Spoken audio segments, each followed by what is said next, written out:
பெருக்கிட்டாங்க. போலாம். அத்தை.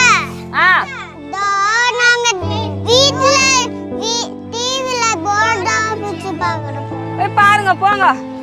என்ன பண்றது? நான் தான் பெருக்கி ஆகணும். சுஜான் ஜாக்கி தான் கொடுத்தாங்க. ஃபோன் பார்த்து வெறுப்பாகுது. டிவியாவது பார்ப்போம். ஏய் என்ன சும்மா இதே வேலையா போச்சு உங்களுக்கு? கொடுங்க. ஏய் என்ன வேணும் உங்களுக்கு? சும்மா கத்தினே இருக்கீங்க. அதெல்லாம் வைக்க முடியாது. ஏய் ஐயோப்பா.